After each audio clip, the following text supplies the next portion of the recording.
जय हिंद प्यारे साथियों, आप सभी का बहुत बहुत स्वागत है सक्सेस वर्ल्ड एमसीक्यू चैनल पर। तो दोस्तों, जैसे कि आज है संडे और आज की इस वीडियो में बिहार मध्य निषेध सिपाही की परीक्षा के लिए जीके जीएस प्लस साइंस के प्रश्नों का मैराथन क्लास चलेगा। और ये संडे मैराथन क्लास आपके एग्ज़ाम के लिए बहुत ही ज़्यादा महत्वपूर्ण है। तो फटाफट से आप सभी लाइव में जुड़ जाइए। सभी को गुड इवनिंग। तो दोस्तों, आप सभी आज के इस मैराथन क्लास को अपने दोस्तों के साथ एक बार शेयर कर दें, फिर क्लास स्टार्ट करते हैं। तो चलिए सेशन की शुरुआत करते हैं आज के बेहतरीन और शानदार प्रश्नों से। तो देखिए, पहला प्रश्न है, निम्न में कौन सा हाइड्रोजन का समस्थानिक नहीं है? बिल्कुल टॉप लेवल का प्रश्न है। और दोस्तों, आप सभी को लाइव चैट में अपना अपना आंसर करना है। आंसर करने के लिए आप लोगों को नीचे लाइव चैट का ऑप्शन मिलता है, इसलिए प्रत्येक स्टूडेंट को आंसर करना है।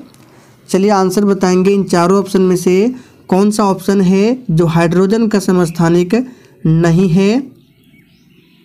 तो पहले प्रश्न का आंसर जो भी बच्चे लाइव चैट में ए को दिए हैं, आपका बिल्कुल सही आंसर है। ट्रिप्सिन जो है ये हाइड्रोजन का समस्थानिक नहीं है। देखिए, हाइड्रोजन के 3 समस्थानिक होते हैं। कौन कौन से? प्रोटियम, ड्यूट्रियम और ट्राइटियम। ये तीनों जो है हाइड्रोजन के समस्थानिक है। और याद रखिएगा, हाइड्रोजन को भविष्य का ईंधन माना गया है। दूसरा प्रश्न है, पारिस्थितिकी शब्द को सर्वप्रथम प्रतिपादित करने का श्रेय किसको जाता है? चलिए दूसरे प्रश्न के लिए आंसर बताएंगे। पारिस्थितिकी शब्द को सर्वप्रथम प्रतिपादित करने का श्रेय किसको जाता है? तो बिल्कुल सही जवाब दिए हैं रीटर को। ध्यान दीजिए, यहाँ पे पूछ रहा है सर्वप्रथम, तो सर्वप्रथम पारिस्थितिकी शब्द को प्रतिपादित करने का श्रेय रीटर को जाता है। तीसरा प्रश्न है, लिटमस पत्र किसके बने होते हैं? चलिए फटाफट से तीसरे प्रश्न के लिए आंसर बताएंगे। लिटमस पत्र किसके बने होते हैं? तो देखिए, तीसरे प्रश्न का आंसर बिल्कुल सही जवाब दिए हैं, लाइकेन के बने होते हैं लिटमस। आगे देखिए, विश्व आर्द्रभूमि दिवस कब होता है? और देखिए, बिहार पुलिस का एग्ज़ाम हो या बिहार मध्य निषेध सिपाही का एग्ज़ाम में दिवस से संबंधित एक प्रश्न कन्फर्म पूछा जाता है। इसलिए आपको प्रैक्टिस सेट में जितने भी दिवस से संबंधित प्रश्न कराते हैं सभी को आप लोग नोट डाउन करेंगे। तो यहाँ पे पूछ रहा है, विश्व आर्द्रभूमि दिवस कब होता है? तो याद कर लीजिए, 2 फरवरी को विश्व आर्द्रभूमि दिवस मनाया जाता है। और विश्व जल दिवस पूछे तो 22 मार्च को विश्व जल दिवस, 22 अप्रैल को विश्व पृथ्वी दिवस, 22 मई को विश्व जैव विविधता दिवस, 28 फरवरी को राष्ट्रीय विज्ञान दिवस, 8 मार्च को अंतर्राष्ट्रीय महिला दिवस, 16 सितंबर को विश्व ओजोन दिवस। इन सभी पॉइंट को ध्यान रखना है। आगे देखिए, भारत में किस प्रकार के कोयला सबसे अधिक पाया जाता है? और देखिए, आपको प्रश्नों के साथ जितने भी हम एक्स्ट्रा फैक्ट को बताते हैं ध्यानपूर्वक सुने। इससे होता क्या है, आपका डेली रिवीजन होता है और एग्जाम में भी प्रश्न बनता है। चलिए 5 के लिए आंसर करेंगे। भारत में किस प्रकार का कोयला सबसे अधिक मिलता है? तो देखिए, ये प्रश्न पूछा गया प्रश्न है बिहार पुलिस में। तो 5वें प्रश्न का आंसर जो बच्चे बिटुमिनस को दिए हैं, आपका बिल्कुल सही आंसर है। बिटुमिनस कोयला जो है भारत में सबसे अधिक पाया जाता है। देखिए, कोयला 4 प्रकार का होता है और उसमें सबसे उच्चतम क्वालिटी का कोयला जो है वो एंथ्रासाइट है। और सबसे लो क्वालिटी का कोयला पूछे तो ये पीट कोयला है, ध्यान रखना है। 6ठा प्रश्न है, इंडियन स्टैंडर्ड टाइम और ग्रीनविच मीन टाइम में कितना का अंतर होता है? चलिए 6 के लिए फटाफट से आंसर बताएंगे।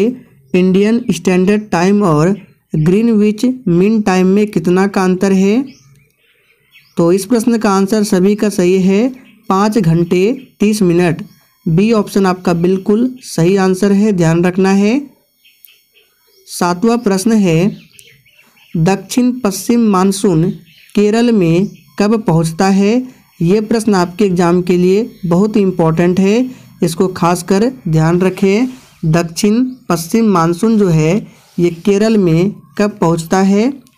तो देखिए इस प्रश्न को याद कर लीजिए। सही जवाब है मई के अंत में पहुंचता है। और दक्षिण पश्चिम मानसून, इसको भी ध्यान रखना है, एग्जाम में पूछा हुआ प्रश्न है कि भारत में सबसे अधिक वर्षा किस मानसून से होती है?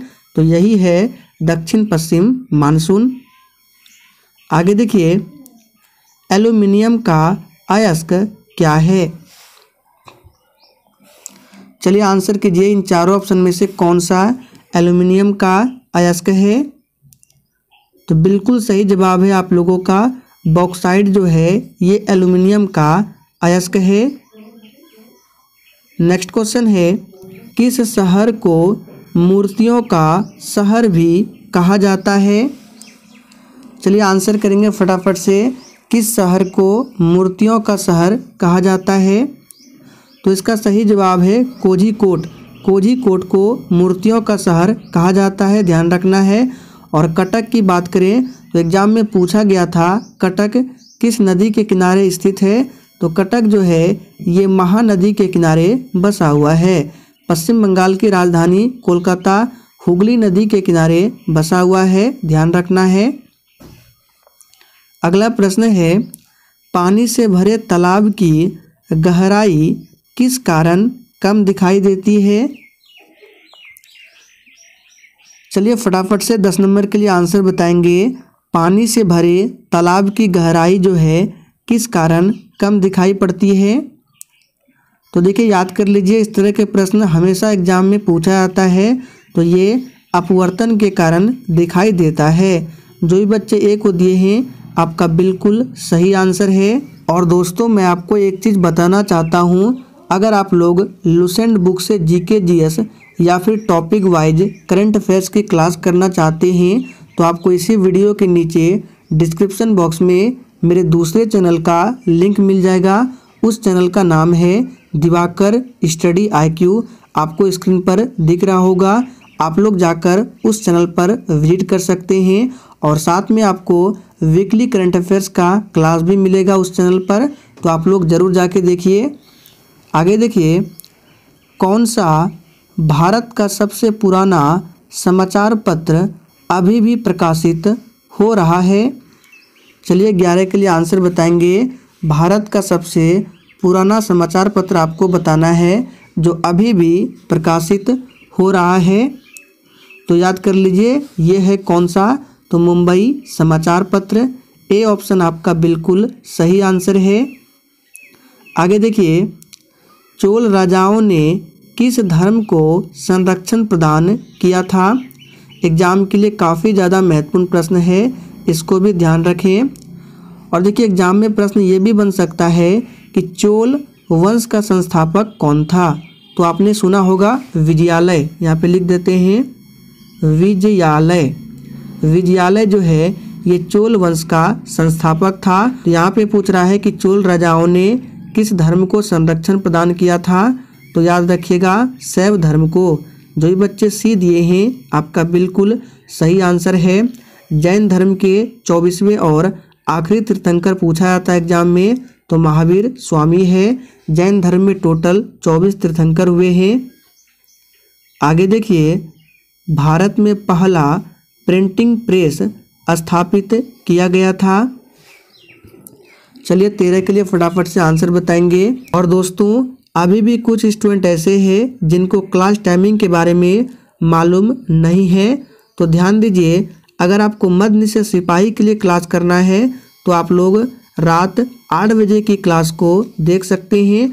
और अगर आपको बिहार पुलिस कांस्टेबल की क्लास करना है तो आप लोग 8:30 बजे की क्लास को देख सकते हैं। और देखिए आज जो है बिहार पुलिस कांस्टेबल के लिए प्रैक्टिस सेट आधा घंटा लेट से स्टार्ट होगा, क्योंकि आज मैराथन क्लास चल रहा है, इसमें टाइम लग सकता है। तो चलिए आगे बढ़ते हैं।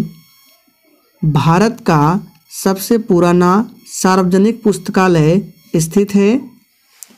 चलिए 14 के लिए फटाफट से आंसर बताएंगे। भारत का सबसे पुराना सार्वजनिक पुस्तकालय कहाँ स्थित है? तो याद कर लीजिए, ये स्थित है, ध्यान रखना है, कोलकाता में। तो ए ऑप्शन जो ही बच्चे दिए हैं आपका बिल्कुल सही जवाब है। कोलकाता हुगली नदी के किनारे बसा हुआ है। और 13 नंबर का आंसर क्या होगा? तो भारत में पहला प्रिंटिंग प्रेस स्थापित किया गया था, ये गोवा में। तो इसका आंसर जो होगा गोवा। और गोवा जो है क्षेत्रफल की दृष्टि से सबसे छोटा राज्य है और जनसंख्या में सबसे छोटा सिक्किम है। चलिए आगे बढ़ते हैं। 15 नंबर में है, फाहियान कहाँ का निवासी था? चलिए फटाफट से आंसर बताएंगे। और देखिए फाहियान जो है ये किसके शासनकाल में आया था? तो चंद्रगुप्त द्वितीय के शासनकाल में फाहियान आया था, ध्यान रखना है। और ये फाहियान कहाँ का निवासी था? तो ये चीन का निवासी था। तो सी ऑप्शन जो ही बच्चे दिए हैं आपका बिल्कुल सही जवाब है। आगे देखिए, संसार का सबसे छोटा महासागर कौन सा है? बहुत ही सिंपल प्रश्न है, लेकिन एग्जाम में पूछा जाता है। संसार का सबसे छोटा महासागर कौन सा है? तो बिल्कुल सही जवाब दिए हैं, आर्कटिक महासागर जो है संसार का सबसे छोटा महासागर है। और प्रशांत महासागर जो है ये सबसे बड़ा महासागर है। और आप लोगों ने सुना होगा मेरियाना गर्त। मेरियाना गर्त पूछा जाता है, ये विश्व की सबसे गहरी खाई है और ये किस महासागर में है? तो प्रशांत महासागर में है। आगे देखिए, भारत के राष्ट्रपति को पद की शपथ कौन दिलाता है? चलिए 17 के लिए फटाफट से आंसर दीजिए। भारत के राष्ट्रपति को पद की शपथ कौन दिलाता है? ये प्रश्न ऑलरेडी बिहार मध्य निषेध सिपाही में पूछा हुआ प्रश्न है। तो जो ही बच्चे डी कह रहे हैं आपका बिल्कुल सही आंसर है। भारत का मुख्य न्यायाधीश भारत के राष्ट्रपति को पद की शपथ दिलाता है। और भारत के मुख्य न्यायाधीश को पद की शपथ कौन दिलाता है? तो भारत के राष्ट्रपति दिलाते हैं। वर्तमान में भारत के मुख्य न्यायाधीश कौन है? तो 50वें नंबर के मुख्य न्यायाधीश बने हैं, नाम है DY चंद्रचूड़, ध्यान रखना है।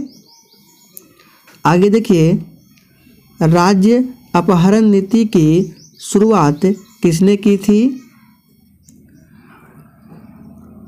चलिए फटाफट से आंसर बताएंगे, एग्जाम के लिए बहुत ही ज़्यादा महत्वपूर्ण प्रश्न है। बिहार पुलिस, बिहार मध्य निषेध सिपाही, बिहार फायरमैन, सभी में ये प्रश्न पूछा हुआ प्रश्न है। राज्य अपहरण नीति की शुरुआत किसने की थी? तो सभी का आंसर सही है, लॉर्ड डलहौजी, याद रखना है। और लॉर्ड डलहौजी को भारत में रेलवे का जनक माना गया है। लॉर्ड कर्जन के शासनकाल में क्या हुआ था? तो 1905 में बंगाल का विभाजन हुआ था लॉर्ड कर्जन के शासनकाल में। और 1906 में मुस्लिम लीग की स्थापना होती है बांग्लादेश के ढाका में।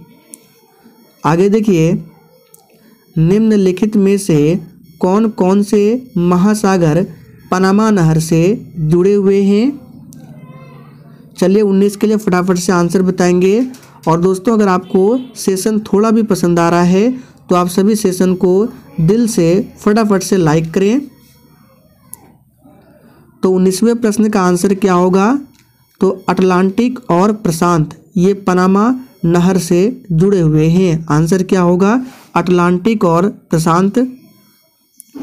आगे देखिए, भारत में वृक्षारोपण उत्सव जिसे वन महोत्सव कहा जाता है, इसके जन्मदाता कौन है? बिल्कुल एग्जाम में छपने वाला प्रश्न है, आंसर बताएंगे 20 के लिए। भारत में वृक्षारोपण उत्सव जिसे वन महोत्सव कहा जाता है, जन्मदाता कौन है? तो याद रखिएगा KM मुंशी है।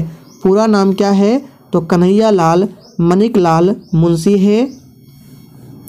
अगला प्रश्न है, दफना तथा सिंगपो जनजातियाँ निम्नलिखित में से किस प्रदेश में पाई जाती है? बिल्कुल एग्जाम के लिए सिलेक्टेड प्रश्न है, आंसर बताएंगे। दफना तथा सिंगपो जनजातियाँ किस प्रदेश में पाई जाती है? तो याद रखिएगा भारत का सबसे पूर्वी राज्य अरुणाचल प्रदेश में। सी ऑप्शन जो भी बच्चे दिए हैं आपका बिल्कुल सही जवाब है। मध्य प्रदेश की बात करें, राजधानी भोपाल है और मध्य प्रदेश को टाइगर स्टेट के नाम से जाना जाता है। क्यों जाना जाता है?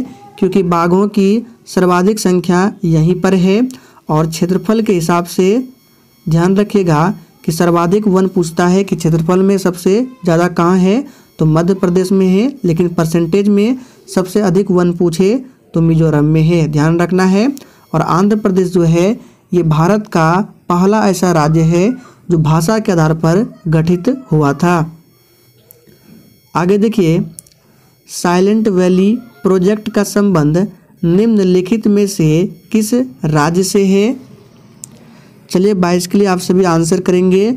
और देखिए, अगर आपको किसी भी प्रश्न में थोड़ा भी डाउट होता है तो आप लोग तुरंत कमेंट करके पूछ सकते हैं। आपके कमेंट का रिप्लाई 100% मिलेगा। देखिए, लाइव चैट में नहीं पूछना है, कमेंट बॉक्स में पूछना है। लाइव चैट में ओनली आपको आंसर करना है। तो 22 नंबर का आंसर क्या होगा? केरल। साइलेंट वैली केरल को कहा जाता है। कर्नाटक की राजधानी बेंगलुरु को सिलिकॉन सिटी के नाम से जाना जाता है। फूलों की घाटी कहाँ है? उत्तराखंड में है। अगला प्रश्न, तुजू दर्रा भारत को किस देश से मिलाता है? चलिए 23 के लिए फटाफट से आंसर बताएंगे। तो देखिए, तुजू दर्रा जो है ये भारत को म्यांमार से मिलाता है। ए ऑप्शन आपका सही आंसर है। और म्यांमार का पुराना नाम पूछा जाता है तो वर्मा जो है ये म्यांमार का पुराना नाम था। बांग्लादेश कब आज़ाद हुआ पूछा जाता है तो याद रखिएगा 1971 में बांग्लादेश आज़ाद हुआ था। नेपाल की राजधानी काठमांडू है। पाकिस्तान की राजधानी इस्लामाबाद है। अगला प्रश्न, भारत का दक्षिणतम बिंदु जो कि इंदिरा पॉइंट है निम्नलिखित में से कहाँ स्थित है? देखिए, आपको कंफ्यूज करने के लिए ऑप्शन में छोटा निकोबार, बड़ा निकोबार और कार निकोबार दिया गया है। ऐसे तो इसका आंसर क्या होता है? इंदिरा पॉइंट जो है अंडमान निकोबार में स्थित है, आप सभी जानते हैं। लेकिन थोड़ा सा यहाँ पे डीप में पूछा गया है, आपको बताना है छोटा निकोबार में है, बड़ा निकोबार में है या कार निकोबार में है। तो याद रखिएगा, इस तरह के प्रश्न एग्जाम में कभी कभी दिए जाते हैं। इसका सही जवाब है ये ग्रेट निकोबार यानी बड़ा निकोबार में स्थित है। और अंडमान निकोबार की राजधानी कहाँ है? पोर्ट ब्लेयर है, जो कि दक्षिणी अंडमान साउथ अंडमान में स्थित है, पोर्ट ब्लेयर। अगला प्रश्न, भारत का सबसे लंबा बांध कौन सा है? और देखिए, जितने आपको एक्स्ट्रा फैक्ट बताते हैं, अगर आपको नहीं आता है तो आप लोग साथ में कॉपी कलम लेके बैठिए और सभी को नोट करते जाइए, क्योंकि एग्जाम में एक्स्ट्रा फैक्ट से भी प्रश्न बनता है। तो भारत का सबसे लंबा बांध ये सभी को पता है, हीराकुंड बांध है। सबसे ऊंचा बांध पूछे तो कौन सा है? टिहरी बांध है, जो उत्तराखंड में है। पृथ्वी के भूपृष्ठीय स्तर को किस नाम से जाना जाता है?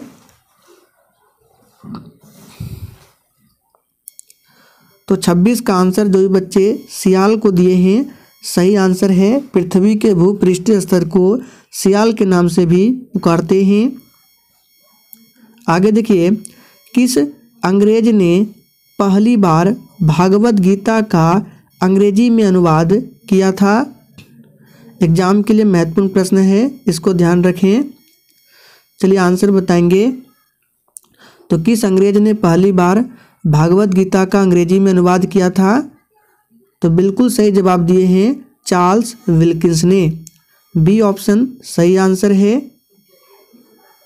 आगे देखिए, निम्न में से किस भारतीय शासक ने आधुनिक तर्ज पर विदेशों में अपना दूतावास खोला था? ये भी प्रश्न इंपॉर्टेंट है, इसको भी ध्यान रखें। तो 28 नंबर का आंसर क्या होगा? किस भारतीय शासक ने? तो टीपू सुल्तान ने। अब देखिए, टीपू सुल्तान से संबंधित 2 प्रश्न हमेशा पूछा जाता है कि टीपू सुल्तान की मृत्यु किस युद्ध में हुई थी? तो याद रखिएगा, चौथे आंग्ल मैसूर युद्ध में टीपू सुल्तान की मृत्यु होती है।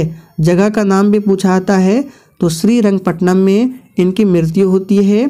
और टीपू सुल्तान की राजधानी कहाँ थी ये भी पूछा जाता है, तो मैसूर जो है टीपू सुल्तान की राजधानी थी।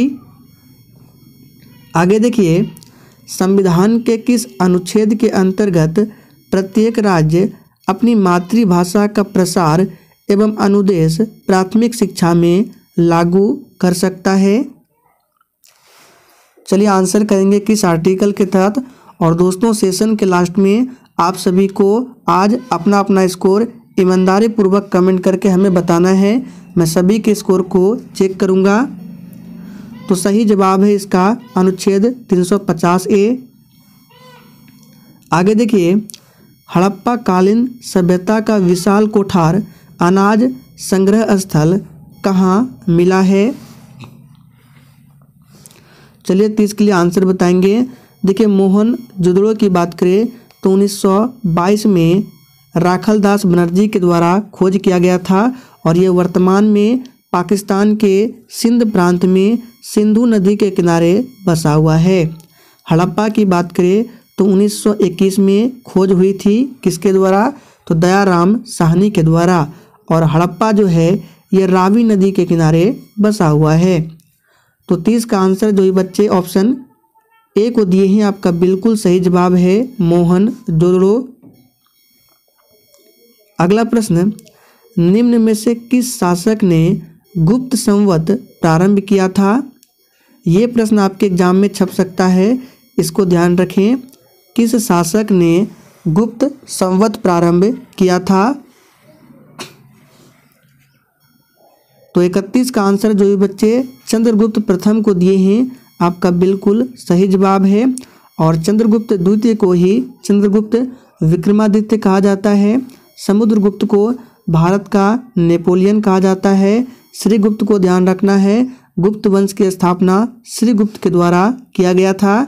लेकिन एग्जाम में एक प्रश्न बनता है कि गुप्त वंश का वास्तविक संस्थापक किन्हें माना जाता है? इसका आंसर आपको कमेंट बॉक्स में देना है। भारत का नेपोलियन किस गुप्त शासक को कहा जाता है? 31 नंबर में अभी हमने आपको बताया कि भारत का नेपोलियन किसे कहा जाता है। तो बिल्कुल सही जवाब है समुद्रगुप्त को भारत का नेपोलियन कहा जाता है। आगे देखिए, नवरत्न किस गुप्त शासक से संबंधित है? चलिए 33 के लिए आंसर बताएंगे। सोच समझकर आंसर करना है, आज आपको ज़्यादा से ज़्यादा स्कोर करना है। तो नवरत्न किस गुप्त शासक से संबंधित है? तो 33 का आंसर क्या है? चंद्रगुप्त विक्रमादित्य। बी ऑप्शन जो ही बच्चे दिए हैं आपका बिल्कुल सही जवाब है। अगला प्रश्न, नालंदा विश्वविद्यालय का संस्थापक कौन था?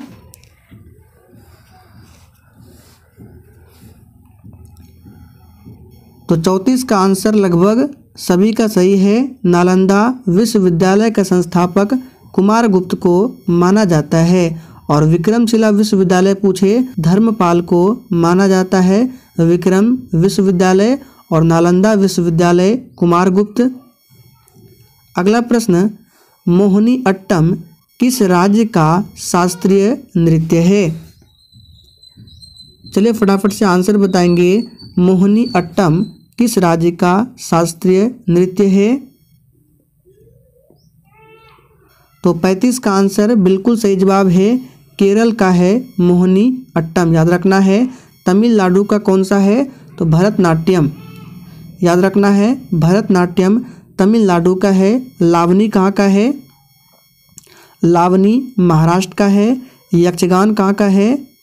तो यक्षगान कर्नाटक का है। और केरल का मोहिनी अट्टम और कथकली, ये दोनों जो है केरल का है।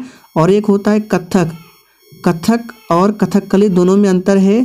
कथक जो है उत्तर भारत यानी कि उत्तर प्रदेश का है और कथकली जो है केरल का है, ध्यान रखना है। आगे देखिए, समुद्री जल से नमक किस विधि द्वारा तैयार किया जाता है? चलिए 36 के लिए फटाफट से आंसर बताएंगे।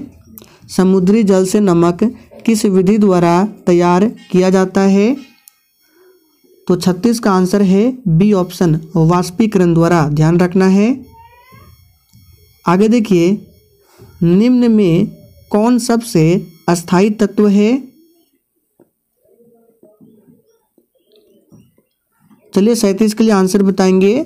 सबसे अस्थायी तत्व आपको बताना है। तो 37 का आंसर है बी, सीसा जो है ये क्या है? सबसे अस्थायी तत्व है। हाइड्रोजन को भविष्य का ईंधन कहा जाता है।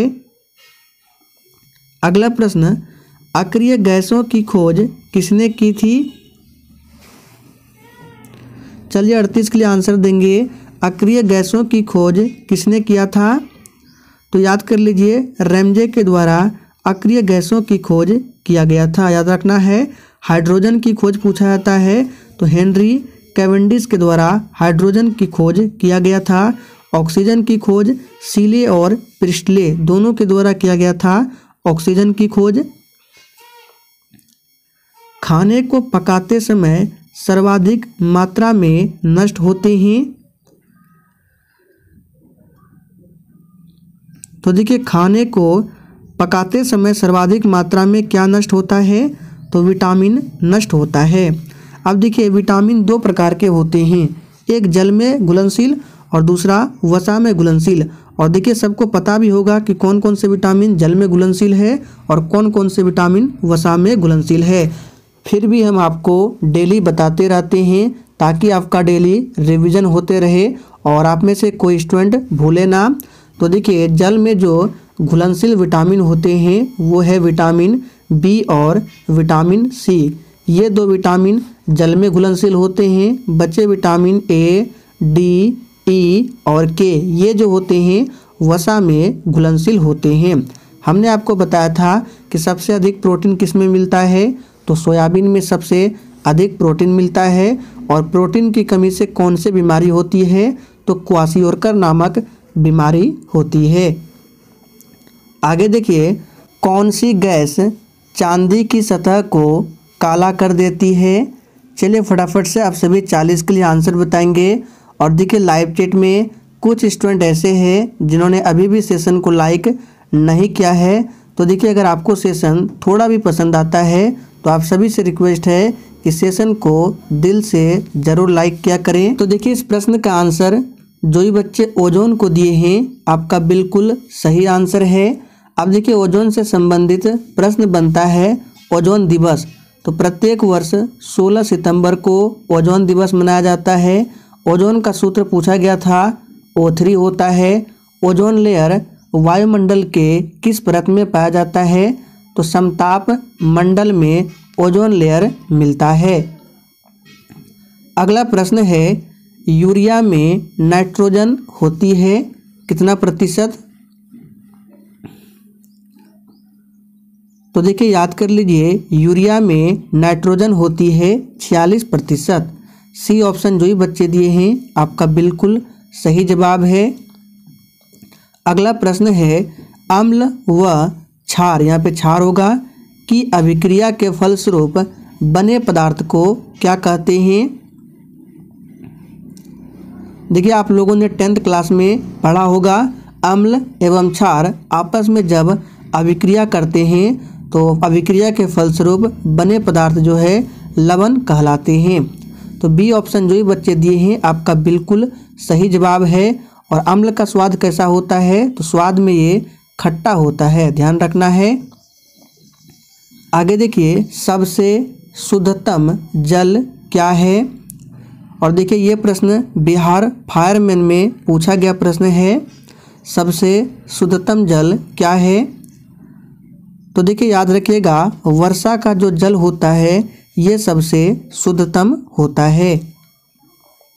अगला प्रश्न है, किसमें कार्बन की प्रतिशत मात्रा सबसे अधिक होती है? चलिए 44 के लिए फटाफट से आंसर बताएंगे। किस लोहा में कार्बन की प्रतिशत मात्रा सर्वाधिक होती है? तो याद रखिएगा, ये है ढलवां लोहा। और कोयला की बात करें, कि कोयला में किस प्रकार के कोयला में कार्बन की प्रतिशत मात्रा अधिक होती है, तो एंथ्रासाइट में। दोनों को ध्यान रखना है, एग्जाम में प्रश्न बनता है। एंथ्रासाइट में कार्बन की प्रतिशत मात्रा सर्वाधिक होती है और लोहा में, ढलवां लोहा में। अगला प्रश्न है, ऑक्सीजन के समस्थानिकों की संख्या कितनी होती है? चलिए 45 के लिए आंसर बताएंगे। तो देखिए, ऑक्सीजन के भी 3 समस्थानिक होते हैं, जिस तरह से हाइड्रोजन के 3 समस्थानिक होते हैं। अगला प्रश्न, धातु के तार में विद्युत धारा का प्रवाह किसके कारण होता है? बिल्कुल टॉप लेवल का प्रश्न है और देखिए एग्जाम में भी यही सब प्रश्न पूछा जाता है। धातु के तार में विद्युत धारा का प्रवाह किसके कारण होता है? तो बिल्कुल सही जवाब दिए हैं, इलेक्ट्रॉन के कारण होता है। इलेक्ट्रॉन पर माइनस चार्ज होता है।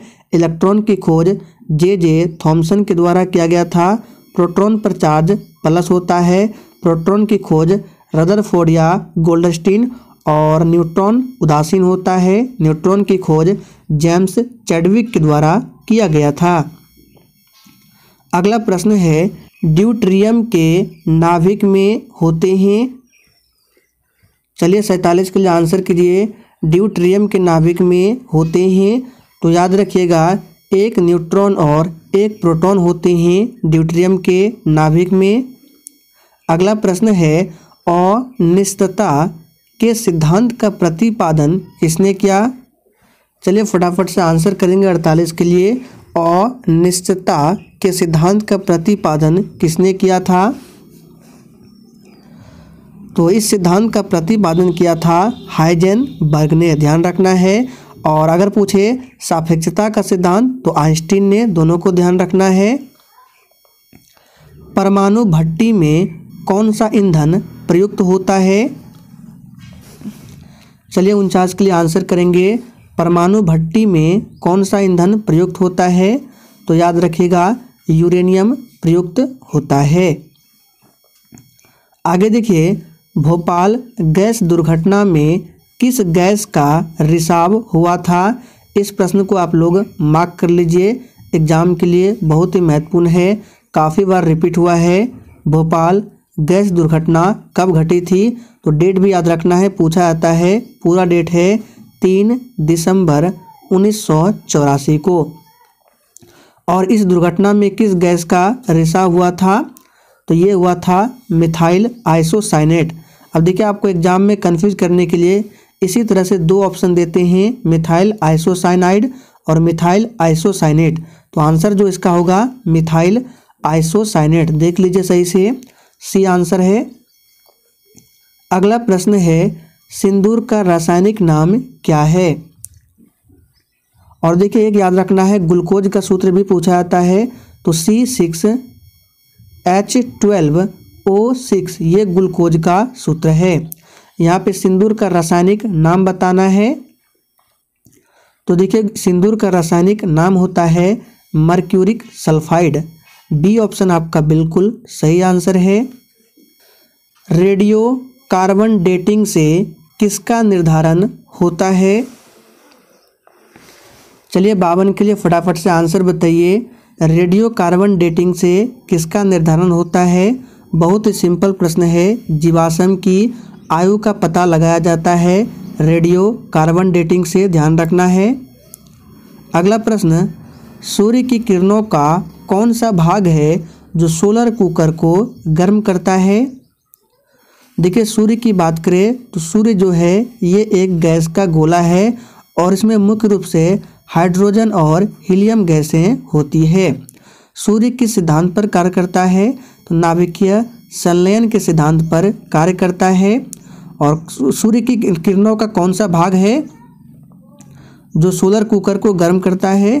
तो ये है, याद रखना है, इंफ्रारेड किरणें। निम्न में कौन सबसे कठोरतम धातु है? निम्न हैलोजनों में सबसे अधिक अभिक्रियाशील क्या है? और देखिए अगर आपको पीरियोडिक टेबल यानी कि आवर्त सारणी के बारे में डिटेल में पढ़ना है, आवर्त सारणी के एमसीक्यू क्वेश्चंस को करना है, तो उसका भी वीडियो बना दिया गया है। वो वीडियो आपको मेरे दूसरे चैनल पर मिल जाएगा, Diwakar study IQ, link video के डिस्क्रिप्शन बॉक्स में है। तो निम्न हैलोजनों में सबसे अधिक अभिक्रियाशील है, तो इसका सही जवाब है फ्लोरीन। मोनाजाइट किसका अयस्क है? चलिए आंसर कीजिए, एग्जाम में पूछा हुआ प्रश्न है बिहार पुलिस में, मोनाजाइट किसका अयस्क है? तो ये थोरियम का अयस्क है, ध्यान रखना है। आगे देखिए, भारत के किस राज्य को पूर्व का मोती भी कहा जाता है? चलिए 57 के लिए फटाफट से आंसर बताएंगे। भारत के किस राज्य को पूर्व का मोती भी कहा जाता है? तो 57 का आंसर आप लोगों को देना है। देखते हैं इस प्रश्न का आंसर कितने बच्चे करते हैं। ऑलरेडी इस प्रश्न को हमने प्रैक्टिस सेट में किया हुआ है, अगर आप लोग रिवीजन करते हैं तो बिल्कुल आराम से आंसर कर देंगे। भारतीय संविधान के अनुच्छेद 74 और 75 किन विषयों पर विचार करते हैं? चलिए 58 के लिए फटाफट से आंसर बताएंगे। महत्वपूर्ण प्रश्न है, 74 और 75 आर्टिकल जो है किन विषयों पर विचार करते हैं? तो मंत्री परिषद, ध्यान रखना है। आगे देखिए, भारतीय संविधान में निम्नलिखित में से किस पद का उल्लेख नहीं है? चलिए 59 के लिए फटाफट से आंसर बताएंगे। और देखिए, जो स्टूडेंट बिहार पुलिस क्लास के लिए वेट कर रहे हैं तो आपको फिर से बता देते हैं, आज ये अभी संडे मैराथन क्लास चल रहा है और इसमें लेट लगेगा, और वो क्लास जो है बिहार पुलिस के लिए आज आधा घंटा लेट यानी कि 9 बजे से स्टार्ट होगा। तो 59 का आंसर क्या होगा? बी ऑप्शन, उप प्रधानमंत्री। यानी उप प्रधानमंत्री का जो उल्लेख है संविधान में कहीं भी नहीं मिलता है, ये संवैधानिक पद नहीं है। आगे देखिए, नमक सत्याग्रह किस वर्ष प्रारंभ किया गया? चलिए थोड़ा सा फटाफट से क्वेश्चन को करते हैं, ज़्यादा क्वेश्चन है। नमक सत्याग्रह किस वर्ष प्रारंभ किया गया? तो 1930 में, ध्यान रखना है। असहयोग आंदोलन कब हुआ था? 1920 में। चंपारण सत्याग्रह पूछा जाता है 1917 में। इन सभी फैक्ट को ध्यान रखना है। नेक्स्ट क्वेश्चन है, संयुक्त राष्ट्र संघ के महासचिव की नियुक्ति महासभा के द्वारा किसकी सिफारिश पर की जाती है? चलिए 61 के लिए आंसर बताएंगे। ऑलरेडी इस प्रश्न को प्रैक्टिस सेट में किया गया है। चलिए आंसर बताएंगे फटाफट से। तो इसका सही जवाब जो भी सुरक्षा परिषद को दिए हैं, सही आंसर है सुरक्षा परिषद। अगला प्रश्न है, कैबिनेट मिशन भारत कब आया था? तो कैबिनेट मिशन के बारे में हमने आपको बहुत बार बताया है कि इस मिशन में 3 सदस्य थे, और इसका ट्रिक क्या था? तो आपको याद रखना है पास यानी पी से पैथिक लॉरेंस, जो कैबिनेट मिशन के अध्यक्ष थे। शुरुआत में पी है तो आपको याद रखना है ये क्या है, इसके अध्यक्ष थे। ए से एवी अलेक्जेंडर और एस से स्टेफोर्ड क्रिप्स। यहाँ पे पूछ रहा है कैबिनेट मिशन भारत कब आया? तो 24 मार्च 1946 को। तो डी ऑप्शन आपका सही आंसर है। 1942 में क्रिप्स मिशन भारत आया था, और 1942 में ही क्या हुआ था? भारत छोड़ो आंदोलन। आगे देखिए, बाबर की इच्छा के अनुसार उन्हें कहाँ पर दफनाया गया और उनका कब्र कहाँ पर है? चलिए फटाफट से 63 के लिए आंसर बताएंगे। यानी कि आपको सिंपली बताना है बाबर का मकबरा कहाँ है। तो देखिए, बाबर जो है, बाबर ने मुगल वंश की स्थापना की थी, और यहीं से शुरुआत करते हैं। तो बाबर का मकबरा पूछे काबुल में है। बाबर के बाद कौन आता है? तो बाबर के बाद आता है हुमायूं। हुमायूं का मकबरा दिल्ली में है। हुमायूं के बाद कौन आता है? अकबर। अकबर का मकबरा कहाँ है? सिकंदरा में है, ध्यान रखना है। और उसका शाहजहां का पूछे तो याद रखिएगा आगरा में शाहजहां का मकबरा है। लाहौर में किसका है? तो जहांगीर का मकबरा लाहौर में है। सभी को बता दिए, जो एग्जाम में पूछा जाता है। मुस्लिम लीग की स्थापना कब की गई? चलिए 64 के लिए आंसर बताएंगे।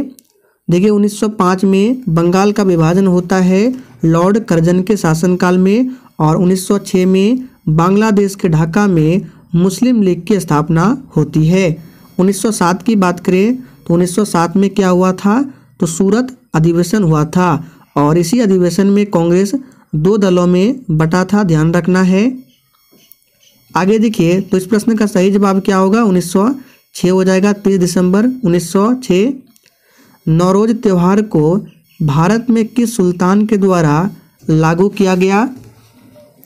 चलिए 65 के लिए फटाफट से आंसर बताएंगे। सभी प्रश्न एग्जाम के लिए महत्वपूर्ण है, एग्जाम में पूछा जाने वाला प्रश्न है।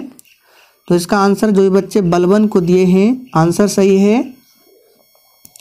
भारत का प्रथम वायसराय कौन था। चलिए फटाफट से आंसर बताएंगे, भारत का प्रथम वायसराय कौन था। तो याद रखिएगा Lord Canning. Lord Canning Bharat का प्रथम वायसराय था। अगला प्रश्न है, काले वन यानी ब्लैक फॉरेस्ट किस देश में स्थित है। चलिए थोड़ा सा स्पीड बढ़ाते हैं, फटाफट से आंसर बताएंगे, क्योंकि आज के प्रैक्टिस सेट में क्वेश्चंस की संख्या ज़्यादा है, इसलिए आप सभी फटाफट से आंसर कीजिए। तो ब्लैक फॉरेस्ट जो है ये कहाँ है, जर्मनी में, याद रखना है। बी ऑप्शन सही आंसर है। अगला प्रश्न, बाल गंगाधर तिलक ने अप्रैल 1916 में होम रूल लीग की स्थापना कहाँ पर किया था। यहाँ पे देखिए नाम दे दिया गया है बाल गंगाधर तिलक ने। तो देखिए अगर पूछे कि बीजी तिलक ने होम रूल लीग की स्थापना कहाँ की थी, तो पुणे में किया था। और मद्रास में पूछे किसने किया था, तो मद्रास में होम रूल लीग की स्थापना एनी बेसेंट ने किया था। आगे देखिए, नमक सत्याग्रह भारत में कब शुरू हुआ। तो नमक सत्याग्रह भारत में 1930 में शुरू हुआ। सी ऑप्शन जो ही बच्चे दिए हैं आपका बिल्कुल सही जवाब है। 1920 में असहयोग आंदोलन की शुरुआत होती है। 1922 में असहयोग आंदोलन को वापस लिया गया था, क्यों, चौरी चौरा हत्याकांड के कारण। आगे देखिए, बिहार दिवस कब मनाया जाता है।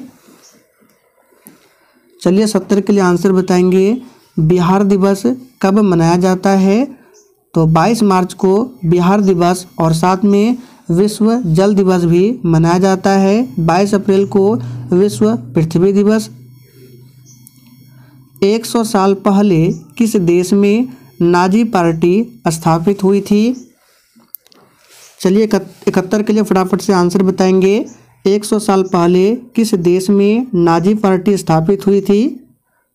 तो याद रखिएगा ये जर्मनी में, कहाँ पर, तो जर्मनी में। आगे देखिए, एग्जाम के लिए महत्वपूर्ण प्रश्न है, सुंदरी वृक्ष में पाए जाते हैं। तो सुंदरी वृक्ष कहाँ पाए जाते हैं, हमने आपको प्रैक्टिस सेट में कराया था। तो मैंग्रोव वन, याद रखना है, मैंग्रोव वन में सुंदरी वृक्ष पाए जाते हैं। और मैंग्रोव वन पूछे कहाँ, तो बंगाल खाड़ी के क्षेत्र में पाए जाते हैं मैंग्रोव वन, ध्यान रखना है। आगे देखिए, किस विटामिन की कमी के कारण मनुष्य में प्रजनन क्षमता में कमी आती है। चलिए 73 के लिए फटाफट से आंसर करेंगे। तो बिल्कुल सही जवाब दिए हैं विटामिन ई। बी ऑप्शन में दिया गया है विटामिन ई। इसका रासायनिक नाम क्या है, तो टोकोफेरॉल है। विटामिन डी का कैल्सीफेरॉल है। विटामिन के का फिलोक्विनोन है। विटामिन ए का रेटिनॉल है। आगे देखिए, राज्य के नीति निर्देशक तत्व संविधान के किस भाग में स्थित है। चलिए फटाफट से आंसर बताएंगे। तो 74 का आंसर क्या होगा, सी ऑप्शन 4। भाग 4 में क्या है, राज्य के नीति निर्देशक तत्व है, जिसे आयरलैंड देश के संविधान से लिया गया है। भाग 2 में क्या है, तो इसमें नागरिकता के बारे में बताया गया है और नागरिकता ब्रिटेन से लिया गया है। भाग 3 में मौलिक अधिकार है, मौलिक अधिकार को यूएसए से लिया गया है। और भाग 5 में यूनियन को बताया गया है, ध्यान रखना है। बारूद नाइटर किसका मिश्रण है। चलिए 75 के लिए आंसर बताएंगे। बारूद नाइटर किसका मिश्रण है? तो याद रखिएगा ये सल्फर एवं चारकोल का मिश्रण है। तो देखिए किस ऑप्शन में दिया गया है सल्फर एवं चारकोल। तो सही जवाब है ए ऑप्शन सल्फर एवं चारकोल। ए रिवर सूत्र के लेखक कौन है? तो ए रिवर सूत्र के लेखक है गीता मेहता।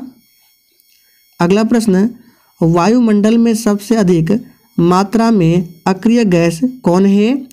और देखिए इसका PDF आपको टेलीग्राम पर मिल जाएगा, और टेलीग्राम का लिंक जो है आप सभी जानते हैं, इसी वीडियो के नीचे डिस्क्रिप्शन बॉक्स में जाइए आपको मिल जाएगा, आप लोग जाकर ज्वाइन कर लीजिए। तो वायुमंडल में सबसे अधिक मात्रा में अक्रिय गैस पूछ रहा है, ठीक है। तो अक्रिय गैस हो जाएगा ये आर्गन। परसेंटेज में कितना? तो 0.93%। और सबसे अधिक गैस पूछे तो ये नाइट्रोजन गैस है 78%, लेकिन अक्रिय गैस में आर्गन है। आगे देखिए, चीनी यात्री फायान किसके दरबार में आया था? चलिए फटाफट से आंसर बताएंगे। चीनी यात्री फायान किसके दरबार में आया था? बिल्कुल सिंपल प्रश्न है, आप सभी जानते हैं, चंद्रगुप्त द्वितीय के शासनकाल में आया था चीनी यात्री फायान। अगला प्रश्न, भारतीय राष्ट्रीय कांग्रेस के प्रथम मुस्लिम अध्यक्ष किसे निर्वाचित किया गया था? देखिए स्थापना के बारे में हमने आपको बहुत बार बताया है। 28 दिसंबर 1885 को A.O. ह्यूम के नेतृत्व में प्रथम अधिवेशन बम्बई में 1885 में ही अध्यक्ष W.C. बनर्जी थे, मुस्लिम अध्यक्ष बदरुद्दीन तैयब जी, और अंग्रेज अध्यक्ष पूछे तो जॉर्ज यूले। भारतीय संविधान के किस अनुच्छेद में अस्पृश्यता का अंत किया गया? चलिए 80 के लिए आंसर कीजिए। तो भारतीय संविधान के किस आर्टिकल में अस्पृश्यता का अंत किया गया? तो ये है अनुच्छेद 17। भारतीय जनगणना का महाविभाजक काल किस जनगणना को माना जाता है? इस प्रश्न को खासकर ध्यान रखिएगा, एग्जाम के लिए महत्वपूर्ण है। तो इसका आंसर है 1921। ध्यान रखना है, 1921 को जनगणना का महाविभाजक काल कहा गया।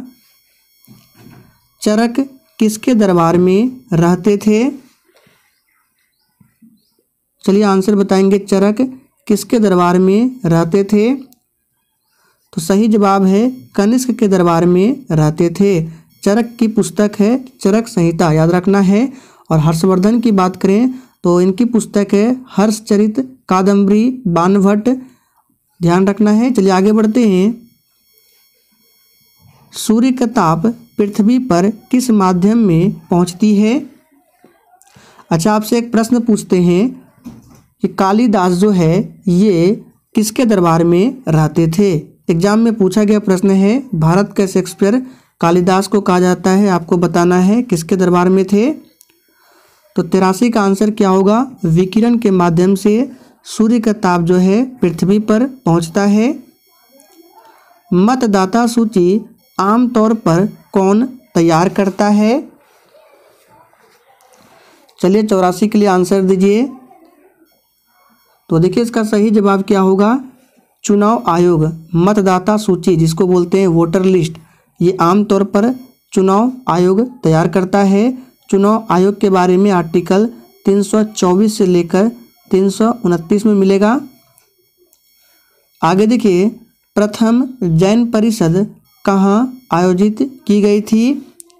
और देखिए ये आज के सेशन का लास्ट प्रश्न है। तो जिसने अभी तक सेशन को लाइक नहीं किया है, फटाफट से आप सभी सेशन को दिल से लाइक करें, ताकि ऐसे ही प्रत्येक संडे आपको मैराथन क्लास मिलते रहे। और देखिए सेशन को अधिक से अधिक शेयर जरूर करना है। तो प्रथम बौद्ध परिषद नहीं, जैन परिषद पूछ रहा है, तो सही जवाब होगा पाटलिपुत्र, याद रखना है। पाटलिपुत्र में प्रथम जैन परिषद। दूसरा जैन परिषद पूछे तो वल्लभी जो कि गुजरात में है, और पाटलिपुत्र आप सभी जानते हैं ये बिहार में है। तो दोस्तों आज के लिए इतना ही, तब तक के लिए जय हिंद।